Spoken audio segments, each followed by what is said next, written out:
reading from a wonderful book that I was just introduced to called Prayers to the Great Creator.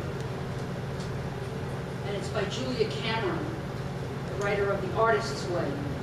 So if anybody is interested after service, you can come up and see. It's been an amazing, every single day I've been using, each day is a different meditation, is a different prayer. That has been just amazing. And so I invite you to come up and take a look at it. The other book is from Melody Beattie's Language of Letting Go. And every morning, in conjunction with some other literature that I read that.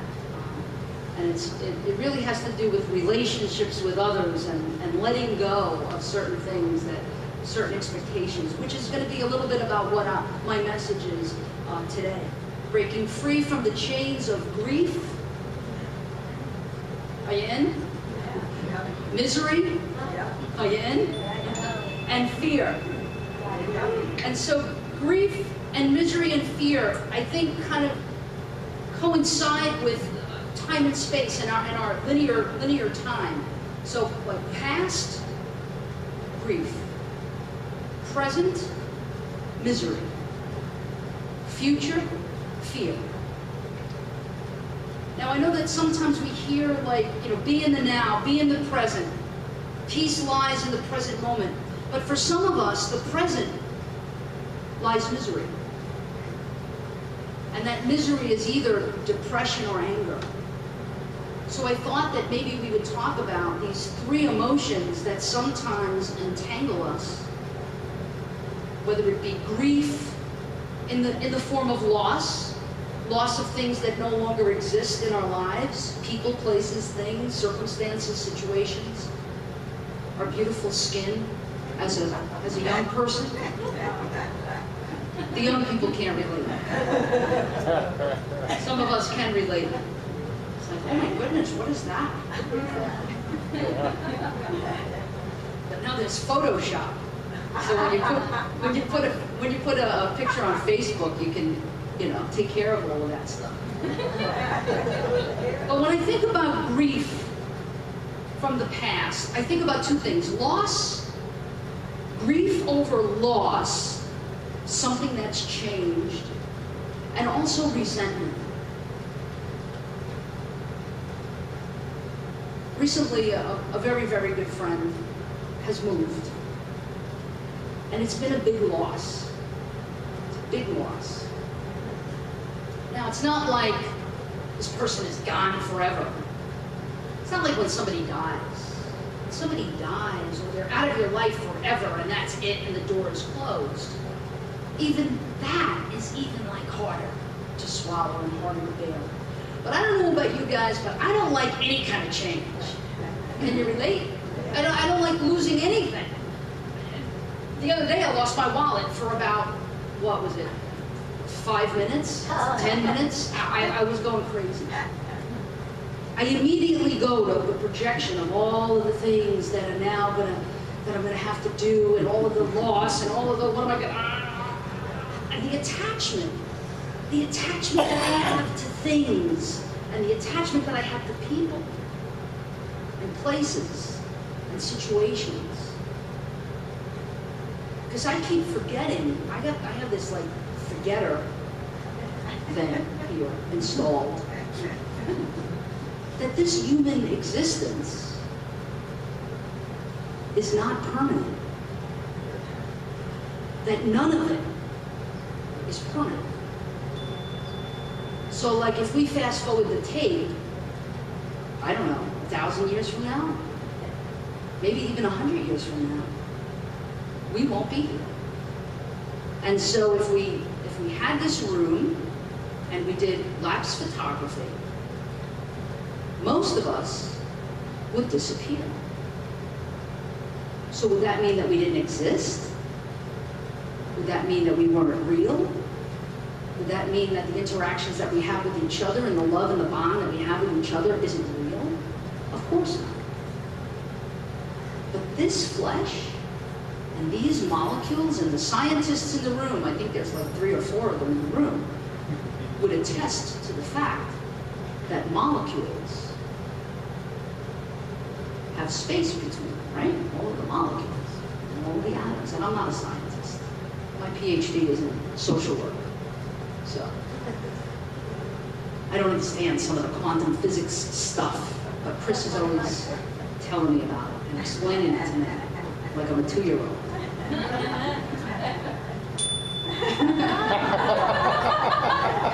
But the point is that this podium, Michael earlier was saying to Marty, somebody keeps moving the podium.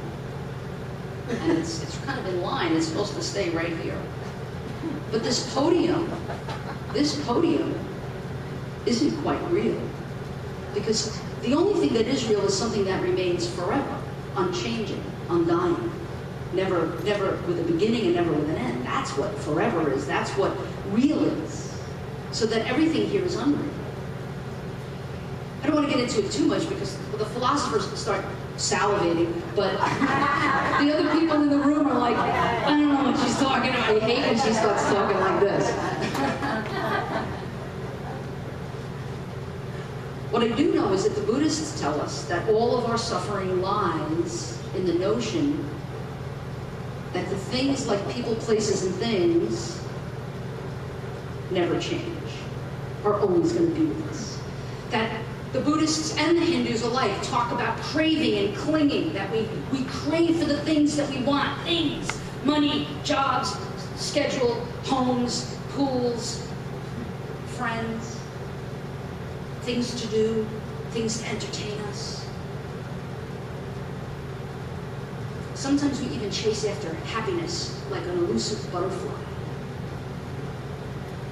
But all of that is changing, and that's not constant. So that the only thing that is constant, and this is where I find peace, when I'm like bent out of shape, and that's often.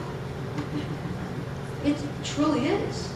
Oh, for 1 hour, 1 hour once a month when I'm here, it looks like, wow, she's so peaceful. I want to be like that. Forget about it. Forget about it. If you were inside of my brain and inside of my head, you would go out of your mind. But when I can remember, and when I have the awareness, like what Marty read, the prayer that Marty read, that meditation that he read, when I can go within and remember that I am the spirit, that I am essence, that I am this energy that has always been and always will be, even when I die, even if I were to have a heart attack, right here in front of all of you, the energy of me, the essence of me, would no longer be in this. It would go somewhere else. And that's, we'll talk about dogma. That's up to you to decide on what you believe in your different path of dogma. All I know is that the energy is always existing, and it always will exist. It doesn't go away. It goes somewhere. So if I can know that that's the essence and that's the true I am, that energy, there's nothing to grieve. There's nothing to be sad about. There's nothing to feel loss about. The other part of grief in the past is the resentment stuff. And as a child, and I think I've shared with this group, I was thrown out by my family as a teenager. And I was pulled out of high school and a whole bunch of stuff. And I know my mother's going to be watching this, so I have to, So I always hurt her feelings when I talk about this kind of stuff. But through self-awareness and self-reflection, I have come to a place, and it didn't take me 2 seconds, but I've come to a place where I can forgive, where I can shine compassion, where I could say my family was doing the best they could, even if that was so amazingly painful for me. And my story is nothing compared to your story. Everybody has a story. And I believe, in my Hindu practice, reincarnation. So I believe we've had many stories. We have many resentments, if we want to list them. We have many families that we could, have a complaint about. I don't have just one mother, Mom, sorry, but it's true, In this embodiment, I have one mother. But in all the other embodiments, millions of mothers who made mistakes. So love and light, shining compassion. We did an amazing, a beautiful meditation that Pam led us in a couple of weeks ago on Tonglen, a Tonglen meditation of shining love and light and compassion. So if in the past I have this grief of a loss of the way I wanted things to go, grief about people hurting me, love and light and compassion and forgiveness is the antidote. Now we come to the present. And in the present, we find sometimes misery. I could be in my car, I could be stuck in traffic, and I'm in the moment. Eckhart Tolle, talks about in the now. I'm in the now and I'm in traffic and I'm late.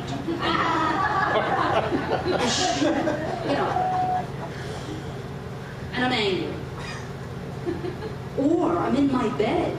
There was a time, not too long ago, 3.5, 4 years ago, where I was in my bed in the moment, crippled in depression. Crippled in it, imprisoned by it, couldn't get out of bed, didn't want to get out of bed, hated my life, wanted to die. So I think the antidote is a couple of things. So what's changed about me today? One thing is when I'm angry in the moment, acceptance, divine plan. We were late today. I woke up late. Did you ever feel like, you wake up, your eyeballs, you open up your eyes, you're like, thank you God, I do my gratitude list, I do my prayer, and then it's like, I can't get out of bed. Not because of depression, just because you're tired. So we were late. Acceptance. Now that doesn't mean excuse either, because we have responsibilities and we're accountable. But acceptance with what is. Lower my expectations of myself and others. I am angry all the time because I expect too much of myself. And guess what? If I expect too much of me, forget about it. You're never going to live up to my expectations because I expect the same of you. But my expectations are unrealistic. I am not perfect.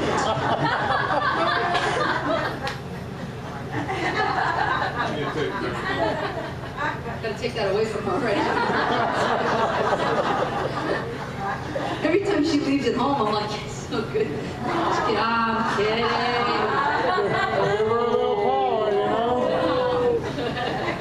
She always says, did you remember your time? So expectations are key.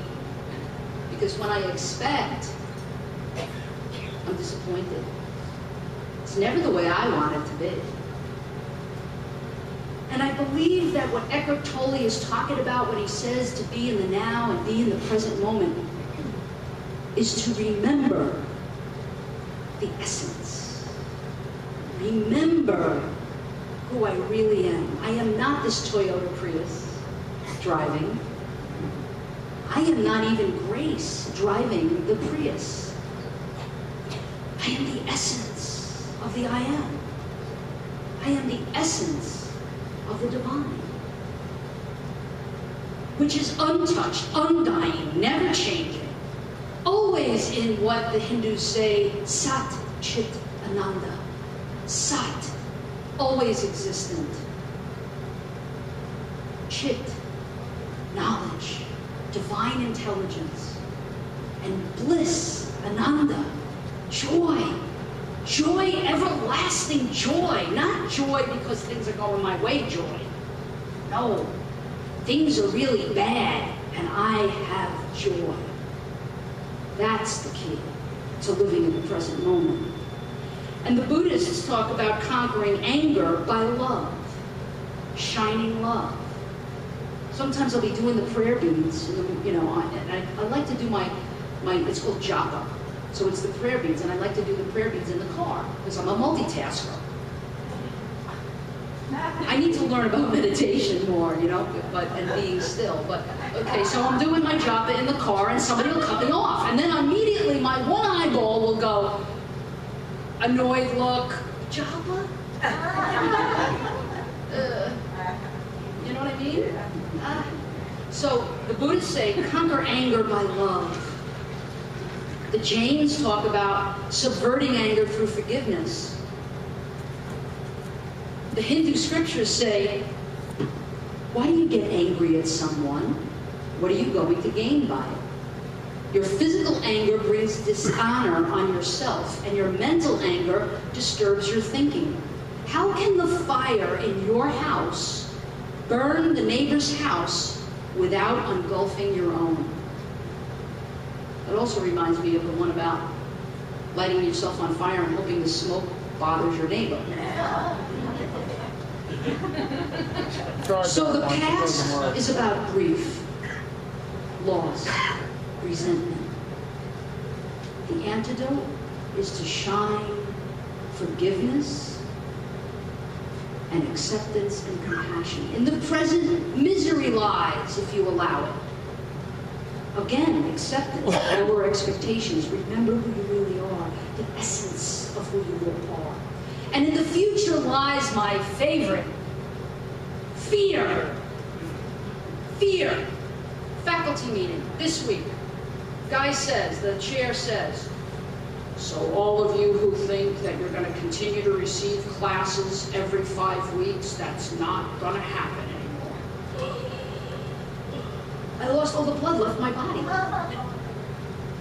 All the blood left my body and I almost fainted. And I was like, it immediately went to, oh, you see, I didn't get tenure. Oh, you see, we're gonna be foreclosed. Now, not only is it gonna be me and Chris and the dogs walking down the street like a vagabond, but now we're gonna have a little dog with us. How embarrassing. I immediately go to fear. But I'm getting better. I'm getting better. And the part of the progress for me, is that today I have awareness about faith. So immediately when I go to fear, I let myself be there for about 1.5 minutes, 2 minutes. I know, I'm getting better, truly, I'm a work in progress. I go to faith. I go to faith. The Islamic scriptures say, faith is to believe in Allah, God, the divine, the angels, the scriptures, to believe in divine messengers, to believe in divine destiny, both the good and the evil. And the Buddhist scriptures talk about 4 kinds of faith. Faith in the ultimate source, faith in the vast qualities of the enlightened ones, faith in the great benefits of Dharma, which is your work, your righteous work, to doing what is right, putting one foot in front of the other and doing the right thing. And the 4th is faith in the Sangha, which is the community, the fellowship. At a recent terrible tragedy in the Sikh temple, so I thought I would use one of the Sikh scriptures in honor of those families and to bless them. The Sikh scriptures say the great immaculate name of God may only be realized by one whose mind is firmly fixed in faith. And Jesus talked about, you of little faith, look at the flowers. We have a beautiful plant in front of our house. It's like this purple plant. And every afternoon, the leaves come off. Every afternoon, around 3 o'clock, it dies. So I was thinking, imagine being that plant. Imagine being that flower. It's like, oh no, we're dying. Dish. And then they all just dish. They all just die. Like, I wonder what they talk about with each other. It's like, we're gonna die. We're dying. We're dead. We loved it here. But then the next day, in the morning, how does that happen? Why does that happen? I think it's a lesson for us to Jesus talked about the birds and the flowers. In the Jewish scriptures, a couple of weeks ago, I talked about the Ark of the Covenant. And I talked about the manna. And the Israelites, boy, they were just like us. They were just like us. God would do great things for them. They would be like, oh, we love your God, we love your God. And then all of a sudden, a couple of weeks would go by, something would annoy them, a change would happen, and they would be like, we hate God, where is God? We have no God, I can't believe what's going on. Moses, you idiot, where did you bring us? But God gave them the manna every day for them to eat and be sustained. And what did they do? They had the awareness to take the manna and put it into the ark as a reminder, a gratitude list. A gratitude list. That's where faith. When I'm in fear, gratitude list. Reminders. I need to be reminded all the time. I'm like 2 years old, spiritually, emotionally. I need to be reminded all the time of how good God is. I call God, for lack of a better name. I mean, the divine goes by so many names. The Tao Te Ching says, that Tao that we can talk about or understand isn't even the Tao. The minute I think I understand God, forget it. I don't have it. So the antidote for fear is acceptance. The divine plan, all will be well. And I also think, in closing, that if we could remember these three things, why are we here, right? Why are we here? Because if all of this is not real, if this isn't real, and all of this in a couple of 100 years is going to disappear anyway, so what's the point? So why am I here? To just be annoyed? Like what? What is my purpose? To love, to serve, and to remember who I really